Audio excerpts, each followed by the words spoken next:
75 पार का नारा और कई बातें थी और थोड़ा बहुत कसर जो है हर तरह के साजिश और षड्यंत्र थे। उन साजिश और षड्यंत्रों की वजह से, मगर मुझे पूरा विश्वास है कि इस बार कोई कसर नहीं रहेगी।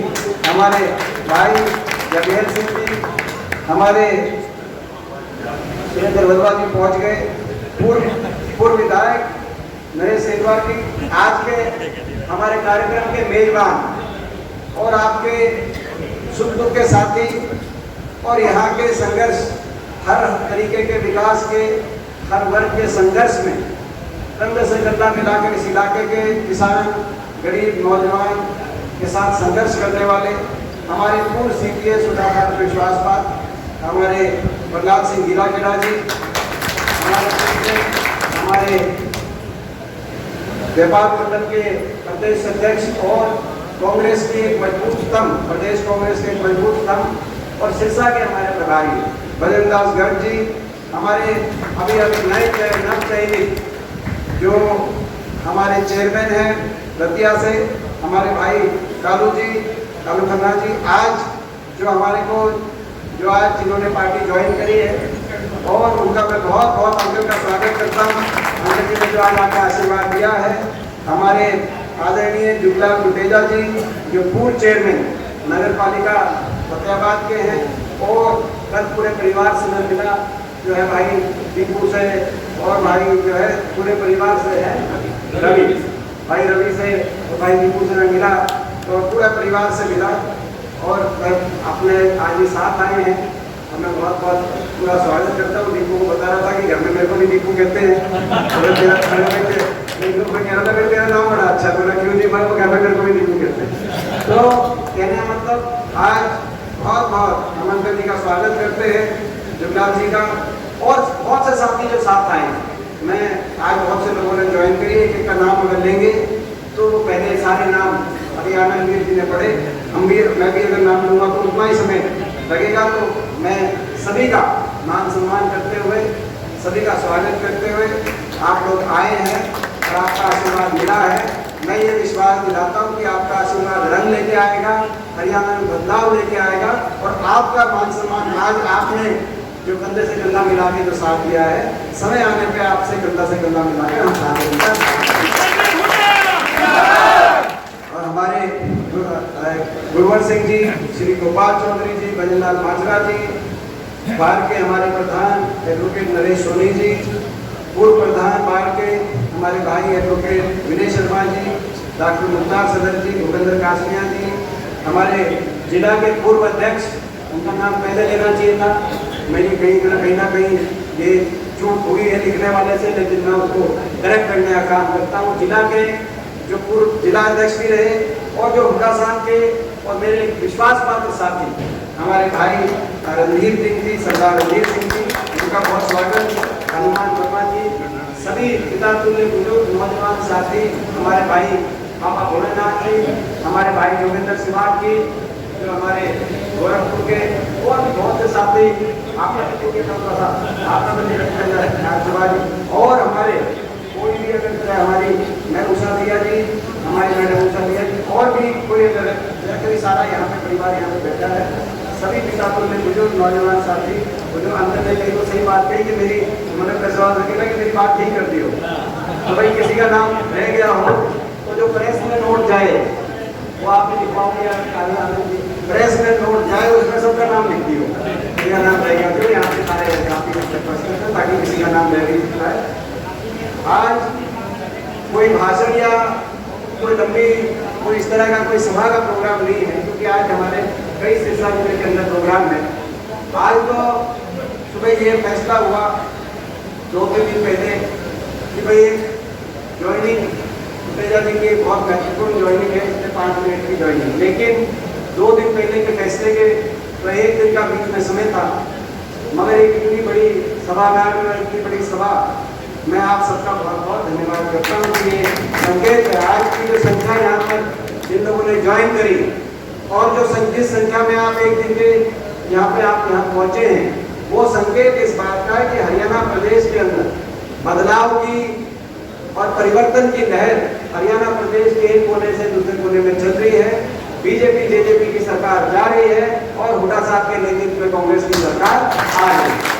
आज प्रदेश के अंदर ये सरकार, बीजेपी की सरकार, जो आज से 9 साल पहले प्रदेश में जिसके हाथ में सत्ता की चाबी आई, और वो हरियाणा प्रदेश जो 9 साल पहले देश में विकास में नंबर 1 पे पूरे देश में गिना जाता था। हम विकास दर में नंबर 1 थे, प्रति व्यक्ति आय में नंबर 1 थे, प्रति व्यक्ति निवेश में नंबर 1 थे, खिलाड़ियों के मान सम्मान में देश में नंबर 1 पे हरियाणा था, कृषि उत्पादकता में नंबर 1 था, गरीब कल्याण योजनाओं में, बड़े बुजुर्गों की पेंशन में, 100 गज के प्लॉट में, स्कूल में, वजीफे में देश में हरियाणा नंबर 1 पे प्रदेश गिना जाता था। मनरेगा की मजदूरी से लेकर और किसानों के फसल के भाव पर हरियाणा देश में नंबर 1 था। आपस में 10 साल खुशहाली रही, भाईचारा रहा, 10 साल किसी वर्ग को सड़क पे नहीं आना पड़ा जब कांग्रेस की सरकार थी। 10 साल किसी वर्ग को ना सड़क पे आना पड़ा, ना 10 साल किसी वर्ग को अपमानित होना पड़ा। 10 साल तक हरियाणा आगे गया 2014 में, लेकिन लोगों ने सोचा अच्छे दिनों के नारे, अच्छे दिन के नारे हैं तो बदलाव करके देखना चाहिए, शायद और अच्छे दिन आए। लेकिन आज उस बात को 9 साल हो गए। आज वो जो वायदे थे वो खोखले दिखाई दे रहे। वो हरियाणा जो विकास में नंबर 1 था, आज वो हरियाणा नंबर 1 पहुंच गया विकास में, तो 19वें नंबर पे, 19वें पायदान पे। और ये हम नहीं कह रहे, ये मोदी सरकार का नीति आयोग कह रहा है कि विकास में 19वें पायदान पे नंबर 1 पे हरियाणा में पहुंच गया आज। तो बेरोजगारी में नंबर 1, जिस इतनी दुखद बात, दिल्ली के 3 तरफ हरियाणा, देश की राजधानी के 3 तरफ जो प्रदेश बसा हो, देश में सबसे ज्यादा रोजगार देने वाला प्रदेश, देश में सबसे ज्यादा सर्वस्तरीय विकास जहां हो, ऐसा होना चाहिए हरियाणा।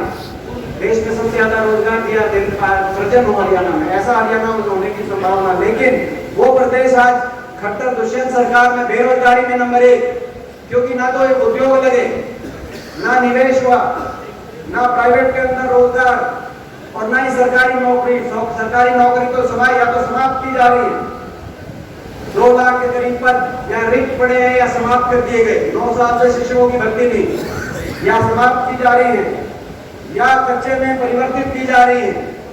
जो पक्की नौकरी थी, फौज से लेकर अग्निपथ की योजना से लेकर कौशल निगम हरियाणा तक, या कच्ची में परिवर्तित की जा रही है। और जहां भर्ती निकल भी रही है, वो एक के बाद एक घोटालों की भेंट चढ़ रही है। कहीं भर्ती घोटाला, कहीं पेपर लीक घोटाला, एचपीएससी के दफ्तरों में 1.5 करोड़ रुपए की बरामदगी हो रही है। रेट लिस्ट निकल रही है कि कौन सी नौकरी कितने में लगेगी, कौन सा पेपर ऐसा है जो आज तक ये लीक नहीं हुआ इस सरकार के अंदर। आज प्रदेश में, देश में सबसे ज्यादा बेरोजगारी और उसका प्रभाव, बेरोजगारी जहां युवा में हो तो कहीं नौजवान वर्ग, या हमारे समय में शिक्षा, रोजगार और खेल की तरफ आगे जाता था, आज वही नौजवान बेरोजगारी, नशे और अपराध की तरफ, अंधकार में भविष्य की तरफ इस सरकार ने धकेल दिया। ना काम हुआ, ना बेरोजगारी में नंबर 1, महंगाई ने हर घर का बजट बिगाड़ दिया। कहते थे बहुत हुई महंगाई की मार, अब की बार बीजेपी सरकार 400 रुपए का सिलेंडर था, आज वो सिलेंडर 400 से सस्ता कराने का कार्य कह रहे हैं। महंगाई कम कर दी बीजेपी ने। मैं पूछना चाहता हूँ आपसे, डीजल पेट्रोल सिलेंडर आज 400 रुपए से सिलेंडर कम हुआ कि ज्यादा? आपका जो जानता है, हमारा जो जानता है। महंगाई, बेरोजगारी, भ्रष्टाचार, ऐसा भ्रष्टाचार की लूट के ये डबल इंजन की सरकार बोलते हैं कि डबल इंजन में विकास हो रहा है। विकास तो हुआ नहीं, मगर ये जेजेपी और बीजेपी की जो डबल इंजन की सरकार है, ये डबल इंजन से लूटने में लगे हरियाणा को। ऐसी इनकी आपस में रेस लगी हुई है कि जेजेपी के पास कौन से महकमे है वो कहां से लूटेगी, और बीजेपी के मंत्रियों के पास कौन से महकमे है वो कहां से लूटेंगे। इनके बाद एक घोटाले सामने आते हैं हर रोज। काम हुआ नहीं, लेकिन काम ना भी करते तो भी हम काम चला लेते। लेकिन ये तो एक ऐसी सरकार आई जिसका अहंकार 7वें आसमान पे, इन्होंने तो हरियाणा का काम बिगाड़ने का काम किया और हर वर्ग का अपमान करने का काम किया। ऐसी सरकार जिन भावनाओं को रोकने का काम किया। कोई ऐसा वर्ग नहीं जिसको इस सरकार से अपने हकों के लिए सड़क पे जाना पड़ा हो, लेकिन इस सरकार को कोई परवाह नहीं। कोई सड़क पे बैठा हो, कोई धरना चल रहा हो, किसानों का धरना चला, 750 किसानों के घरों के चिराग बुझ गए। देश की आजादी में ऐसा आंदोलन देश ने नहीं देखा आजादी के बाद, लेकिन सरकार को परवाह नहीं, उनका तिरस्कार किया गया, उनको देशद्रोही बताया गया, उनके बारे में ऐसे ऐसे अपमानित शब्दों का प्रयोग किया गया देश की संसद में, जहां मैं भी सदस्य हूँ, कि हम वहां जाके जब सुनते थे तो मैं शर्म आती थी कि ऐसा देश में ऐसी सरकार। किसान का अपमान किया, गरीब आदमी का, मनरेगा के मजदूर जब करनाल गए अपने मनरेगा की दिहाड़ी बढ़वाने के लिए, तो उन पे लाठीचार्ज, ग्रामीण सफाई कर्मचारी, ग्रामीण चौकीदार वो जब पंचकूला गए उन पे लाठीचार्ज। यहाँ तक कि कर्मचारी, जब कर्मचारी ओल्ड पेंशन स्कीम के लिए गए, कर्मचारियों ने सवाल पूछा कि जब हिमाचल में ओल्ड पेंशन स्कीम हो सकती है, पंजाब में, राजस्थान में, दिल्ली में, आसपास के सारे स्टेटों में ओल्ड पेंशन स्कीम हो सकती है, हरियाणा में क्यों नहीं हो सकती? उन पे लाठीचार्ज। सरपंच सोचते थे छोटी सरकार है, बाकियों पे लाठीचार्ज सरकार करने लग रही है, लेकिन तुम्हें बख्शा जाएगा। लेकिन जब सरपंच गए तो सरपंचों को भी तसल्ली बिठाने का काम इस सरकार ने आपके सामने।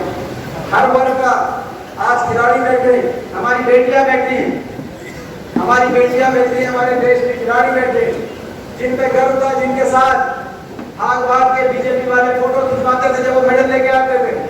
आज वो अपनी इज्जत की लड़ाई लड़ रहे हैं। ये देश की वो सभ्यता है, देश की वो संस्कृति है कि किसी भी बेटी की इज्जत पूरे देश की इज्जत होती है, हर देश के नागरिक की इज्जत होती है, उसको किसी और दृष्टि से नहीं देखा जा सकता। ये वो देश है, यहाँ पर अगर आपका कोई दुश्मन भी है, उस दुश्मन की भी बेटी की इज्जत आपकी अपनी बेटी की इज्जत होती है। लेकिन ये जब बेटियां बैठी तो कभी बता दिया कि भाई ये यूपी बनाम हरियाणा है, कभी बता दिया ये कांग्रेस बनाम भाजपा है। ना तो किसी बेटी की इज्जत राजनीतिक दृष्टि से देखी जा सकती, ना किसी बेटी की इज्जत धर्म की दृष्टि से देखी जा सकती, ना किसी बेटे की इज्जत किसी जाति पाति की दृष्टि से देखी जा सकती, और ना ही किसी देशी बेटे की इज्जत किसी प्रदेश की दृष्टि से देखी जा सकती। आज राजधर्म सरकार निभाए, आज वहाँ पे महिला पंचायत दिल्ली में हो रही है, और राजधर्म ये कि हमारी बेटियों को न्याय मिले, और जब तक बेटियों को न्याय नहीं मिलेगी हम अपनी बेटियों के साथ हैं। हरियाणा के अंदर हमारे संदीप सिंह एक मंत्री, उनमें इस तरीके से महिला उत्पीड़न का आरोप लगा। मुख्यमंत्री जी ने विधानसभा में खड़े होकर कह दिया, जब हुड्डा साहब ने बात उठाई कि भाई संदीप सिंह तो रहेंगे, इनको मंत्री पद से कोई नहीं हटा सकता। तो यानी कि अगर भाजपा के मंत्री और भाजपा के सांसद उन पर अगर महिला शोषण का आरोप लग जाए तो उनको उनके ऊपर कोई इंक्वायरी या कोई निष्पक्ष जांच नहीं बिठाई जाएगी। कैसा संदेश बीजेपी दे रही है? नारा था बीजेपी बचाओ, बीजेपी पढ़ाओ, नारा बदल गया, नारा हो गया बीजेपी बचाओ। नारा था बेटी बचाओ बेटी पढ़ाओ, नारा बदल गया, अब नारा हो गया बेटी बचाओ और बेटियों को बीजेपी के मंत्री और सांसदों से बचाओ। ये आज बीजेपी की। तो आज हम कहना चाहते हैं, हमारा नाम लेते, किसान आंदोलन हुआ तो नाम ले लिया, हम पे निशाना साधते हैं, कहते हैं किसान आंदोलन हुआ, हुड्डा साहब इनको इस किसान आंदोलन में इनका साथ हुड्डा साहब दे रहे हैं। फिर जब कर्मचारी आंदोलन हुआ तो कहा हुड्डा साहब साथ दे रहे हैं।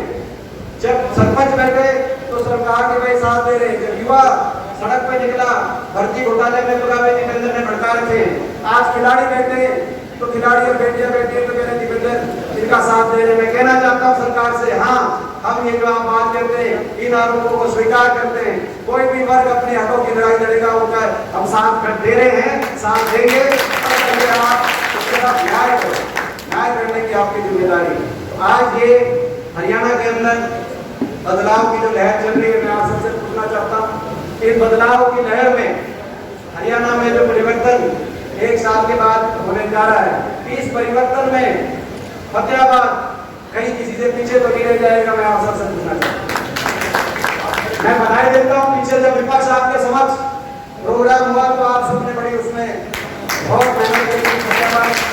फतेहाबाद के लिए कांग्रेस के हमारे साथी को बहुत गीला खेड़ा जी को बहुत बधाई देना चाहता हूँ, और आप सबको बहुत बधाई। आपने बहुत मेहनत करी और बहुत जबरदस्त रिकॉर्ड प्रोग्राम हुआ। आज का